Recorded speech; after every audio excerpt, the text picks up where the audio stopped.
وسلم گوێی لەم پیاوە بوو دوای تەواوبوونی تەحیات پێش سەلام دانەوە. واتە تەحیاتت تەواو کردووە ئینەکە حەمیدون مەجید، پێش سەلام بریتەوە یەک جار بڵێ اللهم إني أسألك يا الله الأحد الصمد الذي لم يلد ولم يولد ولم يكن له كفوا أحد أن تغفر لي ذنوبي إنك أنت الغفور الرحيم. داواکی لەخوا خوالێت خۆش بێ. خۆشەویستی خوا صلى الله عليه وسلم سێ جار فەرمووی قد غفر له قد غفر له قد غفر له. خوالي خوش بو خوالي خوش بو خوالي خوش بو. بۆیە دوعای بخوێنە إن شاء الله. لحديثك صحيح ترغيب هاتوا ولا صحيحش هاتوا خۆشەویستی خوا صلى الله عليه وسلم باسی فەزڵی نوێژە فەرزەکانمان بۆکە. دەفەرمێ لە کاتی بانگدانی هەموو نوێژێکی فەرزە کاتێک کە بانگ ئەدرێ بۆ نوێژ بەیانیە نیوەڕۆیە عەسرە مەغریبە عیشایە بۆ هەموو پێنج فەرزەکە لەو کاتێک کە بانگەدا بانگدەرێک بانگ دەکات دەڵێ ئەی ئادەمی زات هەڵسن ئەو ئاگرەی بۆ خۆتان خۆشتان کردووە بیکوژێنەوە. ئەو ئاگری کە لە جەهەنەمە خوا دایناوە بۆ جنۆکە و ئادەمی زادەکان ئەو کەسە بانگ دەکات بانگدەرێکە بزانە مەلایکەیە بە فەرمانی خوای گەورە ئەو بانگە دەکات ئەی ئادەمی زاد هەڵسن نوێژ بکەن ئەو ئاگرەی کە بۆ خۆتان سازتان کردووە و ئامادەتان کردووە بیکوژێنەوە. بەچی؟ بە نوێژ، بە تەقوا، بە عیبادەت و چاکە. خۆشەویستی خوا فەرمووی صلی الله عليه وسلم ئەوەی ئیماندار بێ هەڵەسێ نوێژەکات دەست نوێژەگرێ و نوێژەکات ئەو کاتە تاوانەکانیان لە چاویانەوە هەمووی دەرەچێتە دەرەوە. نوێژ دەکەن خوای گەورە لە گوناهی ئەو نوێژیان خۆشە بێتە نوێژەکەی تریان. پێغەمبەری خوا دەفەرمێ صلی الله عليه وسلم کاتێک کە نوێژ دەکەن نوێژی بەیانی بانگ ئەدات پێیان دەوترێ ئەی ئادەمی زات هەڵسن نوێژ بکەن عیبادەتی خوا بکەن ئەو ئاگرەی بۆ خۆتان سازتان کردووە بیکوژێنەوە. هەڵەسن خوا لە گوناهەکانیان خۆشە بێت. کاتێ بانگی نیوەڕۆ ئەدا خۆشەویستی خوا فەرمێ صلی الله عليه وسلم بە هەمان شێوە بانگی ئادەمی زات دەکرێ هەڵسن ئەو ئاگری بۆ خۆتان سازتان کردووە بیکوژێنەوە. نوێژ ئەکەن خۆشەویستی خوا فەرمێ صلی الله عليه وسلم خوای گەورە لە تاوانەکانیان خۆشە بێ تاوانەکانیان لە چاویان و لە لاشیانەوە دەرئەچێتە دەرەوە بینی بەیانی و نیوەڕۆ چیان کردو خوالیان خۆشە بێ ئەوەی حەقی خەڵک نەبێ. کاتێک کە بانگی عەسرەدا کاتێ بانگی مەغریب ئەدا کاتێ بانگی عیشادا بە هەمان شێوە بانگی ئادەمی زادەکان دەکرێت کە ئێمەش ئادەمی زادین مرۆڤین هەڵسن ئەو ئاگرە بکوژێنەوە کە بۆ خۆتان ئامادە و سازتان کردووە. هەڵەسن نوێژی نیوەڕۆیان کردووە ئەمجا عەسر دەکەن. کاتێک کە نوێژی عەسریان کرد لە بینی نیوەڕۆ عەسرا چیان کرد بێ خوالیان خۆشە بێت. کاتێک کە نوێژی مەغریب دەکەن بینی مەغریب و عەسر چیان کرد بێ خوالیان خۆشە بێ. کاتێک کە نوێژی عیشایان مەغریبیان کرد لەگەڵ عیشا دەبینی عیشا نوێژیان کرد بینی مەغریب عیشا چیان کرد بێ خوالیان خۆشە بێ.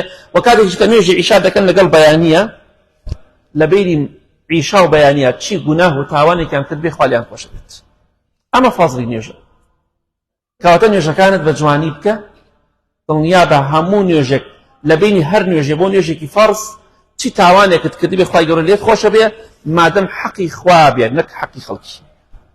بەڵام ئەوەی حەقی خەڵک بێ جا پێغەمبەری خوا دەفەرمێ صلی الله عليه وسلم خەڵکی دەخەویت بە خۆی خوا لە لێت خۆش بووە. هەتا نوێژی عیشات کرد حەوتیت خوا لێت خۆش بووە. کاتی هەڵەسی بۆ نوێژی بەیانی هەموو تاوانەکان ڕۆشتە بینی عیشا و بەیانیش. جا بۆیە دەفەرمێت فمدلج في خير ومدلج في شر. کەسانێک هەیە ڕۆژانە دەڕۆن ناو خێر و چاکەوە نوێژەکانیان دەکەن کەسانێکیشی دەڕۆن ناو شەڕ و خراپەوە ئەو ئاگری کە بە خۆیان سازیان کردووە نایکوژێنەوە. کەواتە نوێژی فەرز بە جوانی بکە بە ئیزنی خوا ئاگری جەهەنەمە دەسەر دەکوژێنێتەوە. واتە شمولی تۆ ناگە ئاگر. هەموو نوێژەکان دەبێتە کەفارەتی گوناهەکانی ئەو بینە. ئەمە نیعمەتێکە سپاس بۆ خوای گەورە کە هیدایەتمانی داوە بۆ نوێژکردن و عیبادەتی خوا ئەو بەختەوەری بۆ ئێمە ئینشاءالله. بەدبەختیش بۆ کەسانەیە کە کە بێگومان نوێژەکانیان ناکەن خەسارەتمەندن بۆیە ڕۆژانە دەچن ناو خراپە و گوناه و تاوانەوە. لە حەدیثێکی صحیحی ئیمامی بوخاریە هاتووە یەکێ لە سەحابەکان کە ناوی ڕیفاعی کوڕی ڕافعی زوڕەقیە ڕەزای خوا لێ بێ دەفەرمێ ڕۆژێک لە خزمەتی پێغەمبەری خوادا صلی الله علیه وسلم نوێژمان دەکرد لە دوای پێغەمبەری خواوە صلی الله علیه وسلم نوێژمان دەکرد کاتێک کە سەری بەرز کردەوە لە ڕکوع فەرمی سەمیع الله لمن حەمیدە پیاوێکیش فەرمی ربنا ولك الحمد حمدا كثيرا طيبا مباركا فيه حمدا كثيرا طيبا مباركا فيه حمد زورك ما لبرمانه كاتك في غمر إخوة صلى الله عليه وسلم سلام دايوا فرمي أو تشيبو لدواي سمع الله لمن حمده ربنا ولك الحمد وتي حمدا كثيرا طيبا مباركا فيه فرمي من بوم أي في غمر إخوة صلى الله عليه وسلم فرمي سي ملائكة زياتر بيني زياتر لسي ملائكة بيني حريكك لو ملائكانا پێش بڕکەی دەکرد مسابقەی دەکرد بۆ ئەوەی بینووسێتەوە یەکەم جار خێرەکەی بنووسێتەوە پاداشتەکەی ئەوەندە خێرەکەی گەورەیە سی مەلایکە زیاتر مسابقەیان بوو پەلەیان بوو بۆ ویزان کامیان لە پێشا خێرەکەی بنووس دیارە خێرەکەی زۆر گەورەیە ئەوە شتێک بێکسەر بنووسێ و تەواو هەموویان پێش بڕکەیان دەکرد ئەیهم یەکتوبها ئەول بۆی بزان کامیان یەکەم جار بنووسێتەوە خێرەکەی واتە کاتێک کە تۆ ئەو دوعایەتە خوێنی زیاتر لە سی مەلایکە مەشغوڵی ئەوەن کە پاداشتەکەی تۆ بنووسن نەک تەنها ئەو مەلایکەی کە لەسەر ڕاستی تۆیە واتە ئەم ذیکرە ئینشاءڵڵا لە بیر مەکە بە ئیزنی خوا. لە حەدیثێکی صحیح داهاتوە لە تعلیقات الحسان و لە صحیح تەرغیبە پێغەمبەری خوا صلی الله علیه وسلم باسی شتێکمان بۆ دەکا ئەبێ ئێمە ئاگادار بین بەهەشت بەدەستی ئێمە نییە جەهەنەم بەدەستی ئێمە نییە لێخۆشبوونی خەڵکی بەدەستی ئێمە نییە ئیلا مەگەر کەسێک حەقێکی لا بێتۆ گەردنی ئازاکەی ئەوە نا بەڵام چوونە بەهەشت و فڵان کەس بەهەشتی فڵان کەس جەهەنەمیە ئەوە ئینسانێک لە دین شارەزا نەبێ قسەی واکات مادەم بەڵگەت پێ نییە تۆ ناتوانانی ئەم خەڵکە بنێری بۆ بەهەشت یا بۆ جەهەنەم و ئیشی تۆ نییە خەڵکی وایە تۆ بە جەهەنەمیە زانی وەڵڵا دڵنیابە لە پێش تۆ چێ لە بەهەشتەوە چونکە تۆ نازانی چۆن ئەمرێ بۆیە ئیشی بەهەشت و جەهەنەمیە و ئیشی ئێمە نییە گومانی باشە بێ ئینشاڵڵا ئەوی لە پێناو خوادا بمرێ و ئەوی فڵان بەم شێوە بمرێ بەهەشتیە ئینشاءڵڵا بەڵام ناڵێن فڵان و فڵان. پێغەمبەری خوا صلی الله علیه وسلم لەناو مزگەوتا بوو ئیمامی ئەبوو زەڕ دەفەرمێ ڕەزای خوای لێ بێ ئەبوو زەڕی غیفاری دەفەرمێ ئێمە لەگەڵ پێغەمبەری خوادا بوون صلی الله علیه وسلم لە خزمەتی پێغەمبەری خوادا بوون صلی الله علیه وسلم لەناو مزگەوتە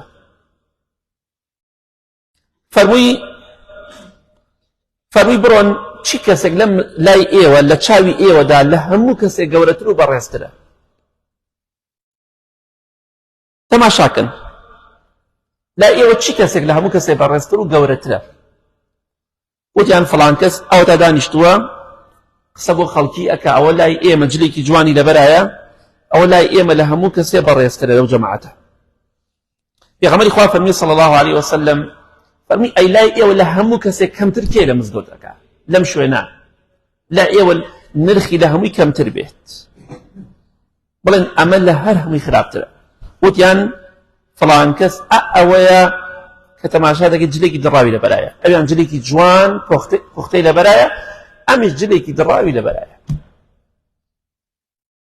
پێغەمبەری خوا صلی الله علیه وسلم فەرمی ئەمەی کە ئێوە دەڵێن جلێکی شەڕی لەبەرایە لا ئێوە سوکترین کەسە لای خوای پەروەردگار لە ڕۆژی قیامەتە لە پڕی زەوی ئەلە مرۆڤە لای خوا بەڕێزترە ئەم زەلامی کە لا ئێوە زۆر بەڕێز ئەم پیاوە پڕی ئەو زەویە لەو پیاوە کە جلێ جوانی لەبەرایە لای خوای گەورە بەقەت ئەو پیاوە جلە شەڕەکەی لەبەرایە قیمەتی نییە لای خوا نرخی نییە.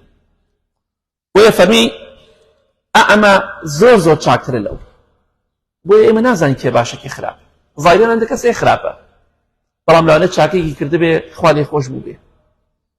ئافرەتێک پێغەمبەری خوا دەفەرمێت صلی الله علیه وسلم زینای کرد سەگێکی تێر ئاو کرد خوا خستێ بەهەشتەوە.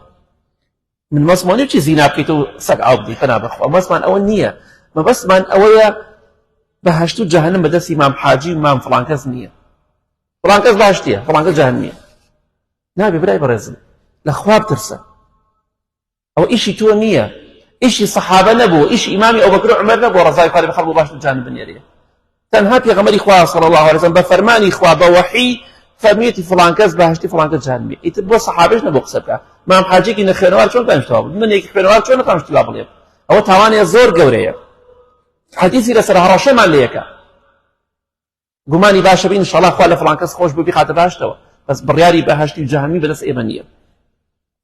ئەوەیە بەداخەوە ئەم حەدیثە فێری چیمان دەکا؟ فێری ئەومان دەکا ئەمڕۆ ئەوەی کە لای خەڵکی بەڕێز بێ ئەو کەسانەیە کە خاوەنی پارن یا دەوڵەمەند و دەسەڵاتدارن. خەڵکی ماسکاو زیاتر بەوانە دەکا. نەفەرێک گوتی بە دوای جەنازەیە کۆبووین، کەسێک مردە بوو دەوڵەمەند بوو، دەڵێ کەسێ ئەیدا بەڕانی خۆیە چۆن وەکوی ئەسەفێ زۆر بخوا، ئەیدا بەڕانی خۆیە لە خۆی ئەدا.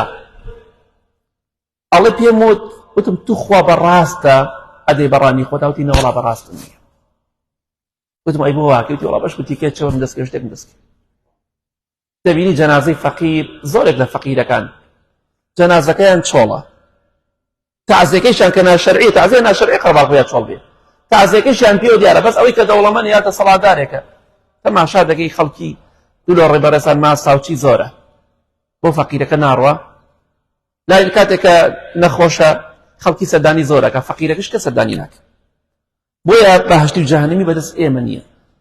ئەوەی کە سەحابەکان وتیان ئەمە لە هەموو لای ئێمە لە هەمووی بەڕێزترە، ئەوەش فەرمیان لە هەموویان خراپترە، واتە لە هەمووی دەدواترە، لە خوار هەموویەوەیە. پێغەمبەری خوا فەرمیێ سازن ئەو جر شڕەکە لای ئێوە لە خوار هەمووی کەسێکەوەیە پڕی ئەو زەویە ئەم زەویە زەلام بێ و پیاوی هاوشێوەی ئەوە بەقەدەوە چاک نییە.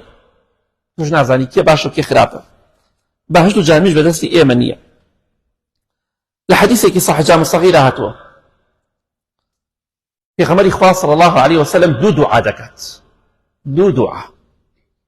ئەفەرمێ خوایە گیان هەر کەسێ ئیمانی بە تۆ هێناوە بەڕاستی، تۆ بە تاک و تەنها دەپەرستێ، جوان گوێ بگرین، خوایە گیان ئەم دوعا دەکە. هەر کەسێک ئیمانی بە تۆ هێناوە بەڕاستی و بە تاک و تەنها دەپەرستێ و شایەتیش ئەدا کە من پێغەمبەری تۆم صلی الله علیه وسلم نێرراوی تۆم، خوایە گیان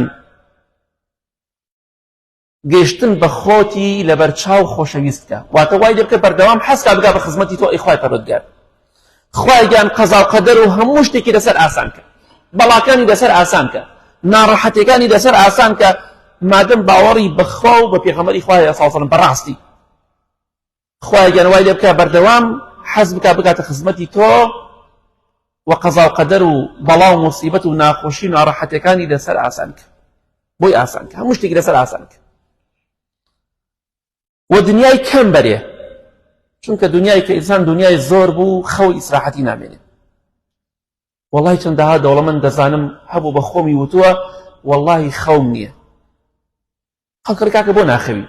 من پرسیارێ لە تۆ ئەەکەم، کەسێک لە ئێمە دە عەرز مام دەنێ، دە عەرز، هەر عەرزی لە گەڕێکێکا بێ، بەڵێن فڵان کەس ئەم دە عەرزە کۆ بە خانوو بەیەکەوە لە یەک کاتە خوا خەوی ئیسراحەتە مێنێ، کورێ خانووی خالی خەری خانووی خۆتی خەو پیان ناکەوێت. دەوەرە 10-15 پرۆژەت هەبێ لە کاتێکە، ئەم دەوڵەمەنش پرۆژەی زۆری هەیە. نەفەرێک وتی لای نەفەرێک بووم پێشم قەیرانە، ئەوی ئاخ و ئۆف یەڵە کێشا دەوڵەمەنێکی گەورە بوو، مالەت هەشتاکان بوو، باسی تەقریبان پێشم قەیرانەیەکەم. ئەوی زۆر خەفەتێ خوار، ئەو چەنەها کوڕی تیا چووە، چەنەها مناڵی مردووە.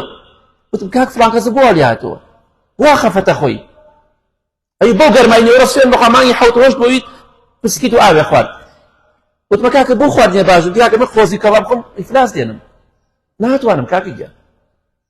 وتی بۆ خەفەتە خۆی، بۆ ئاخ و ئۆفەڵە کێشی. وتی باید 300 دەفتەر ئاشام کڕێ لە هیندستان، 300 دەفتەر هێشتا نەگەیشتووە، هەریکە شێتم. ئێ کاکە لە هیندستانی شەکە، لە دوبەی شەکە، لە تورکیا، لە ئیمارات نازان بڕێن لەکوێیە، لە دەیاها شوێن ئیشەکە و عەرزەکە وایە چۆن کابرا بخەریت دەخانوو بێ، خەوی ئیسراحەتی نامێنێ، نانی پێ ناخورێ. دەوڵەمەندیش ئەوەیە، بۆی پێغەمبەری خوا فەرمووی صلی الله علیه وسلم خوایە گیان کەمی لە دنیا بەرێ، واتە نەک احتیاج بیانی ئەوەندەی مەدەرێ سەری دەبشێوێ. و فەرمووی پێغەمبەری خوا صلی الله علیه وسلم خوایە گیان ئەم دوعای کرد خۆشەویستی خوا صلی الله عليه وسلم هەر کەسێک باوەڕی بەڕاستی بە تۆ نییە ئەی خوای گەورە وەشایەتی نادا کە من پێغەمبەری خوام صلی الله عليه وسلم خوای گەیشتن بە خۆتی لە بەرچاو خۆشەویست مەکە واتە وای لێ مەکە حەز بە بینینی تۆ بکە ئەی خوای پەروەردگار هەوڵ بۆ قیامەتی بدە وەخوایە پەروەردگار کاروبار و بەڵاو موسیبەت و قەزا و قەدەر و ناخۆشی ناڕەحەتی بە ئیزنی خوا خوای گەورە دەفەرمێ پێغەمبەری خوا دەفەرمێ صلی الله عليه وسلم خوای گیان قەزا و قەدەری لەسەر ئاسان مەکە بەڵاو موسیبەت و ناخۆشی و ناڕەحەتی لەسەر ئاسان مەکە و ماڵی زۆری لە دنیادا بەرێ ماڵی زۆری لە دنیادا بەرێ واتە ئەوەندەی ماڵ بەرێ سەری لێ بشێوێ ئەزانی خوای گەورە قورئانی پیرۆزە چێ فەرمی لە دوو ئایەتی قورئانە فلا تعجبك أموالهم ولا أولادهم إنما يريد الله ليعذبهم بها في الحياة الدنيا لدوش وانا سورة التوبة خواهي قرد فرمي معجب ما من بويك خلقي مالو ساماني زورا إما بو مالو سامانا لدنيا دا تعذيب آزاري أو كسانا ديك مالو سروتيان زورا والله زوربان دولا من كان چونك خوايان لبير شوا وزوربشان چونك فقيريان لبير شوا والله ژیانیان پڕ ناخۆشی ناڕەحەتی والله ژیانیان ناخۆشە لەگەڵ دەوڵەمەندێکا دانیشتم پیاوێکە بوو کرێکار بوو خەڵکی ئەم شارە بوو پێ دەکەنی وتی کاک فڵان کەس خۆم دانیشت بووم وتی کاک فڵان کەس سوێن بەخوا حەسوودی بە تۆ بم پێ دەکەنیت وتی بۆ وتی تۆ کابرای کرێکاری من هەموو مانگێ 3 دەفتەر کرێ دوکان وەرەگرم 3 دەفتەر هەموو مانگی سوێن بەخوا پێ ئەکەنم دڵم خۆش نییە خۆزگە وەڵڵی ئەو پێکەنی تۆ پارە بیکڕم چکە زام لە دڵە پێکەنی وەڵڵی ئەم پیاوە فەقیر ئەوەتی من ئەسم بەس کرێکاریەکە وەستاژ نێ کرێکارە سوێن بەخوا من پێ ئەکەنم دڵم خۆش نییە هەموو مانگێ 3 دەفتەر کرێ دوکانیش وەرەگرم خۆزگەم بە دڵت خۆشە خۆزگەم بۆ دڵت ئاوێ خوا تەعزیب دەدا بۆیە پێغەمبەری خوا فەرمی صلی الله علیه وسلم هەر کەسێ ڕوو ناکاتێتە خوای پەروەردگار شوێنی من ناکەوێ یا ڕەبی خوایە قەزا و قەدەرەکانی لەسەر قورس بکە یا ربي خوايا مالي زوري بري ويسري لي بشيء بتواطي هيك لبير نبني اللهم اغفر للمؤمنين والمؤمنات والمسلمين والمسلمات الأحياء منهم والأموات من أهل السنة والجمعة والجماعات يا ربي خوايا لهم إيمان داري خوش بي لجنو لبياو خوايا كان آخر من بخير بقيري لو كسانا من بقيري بردوام حزبكين بگين بخدمتي تو خوشويستي تو لدل معنا بي يا رب العالمين خوشويستي پیغمبري خوا صلى الله عليه وسلم دل معنا بي يا ربي خوای لگناهي دایک و باوک مردوکان من خوش بي خوای جان اخر من بخير بگيري كاتب مامريني خود لي ما راضي بي آمين آمين آمين وصلى الله على محمد وآله وصحبه أجمعين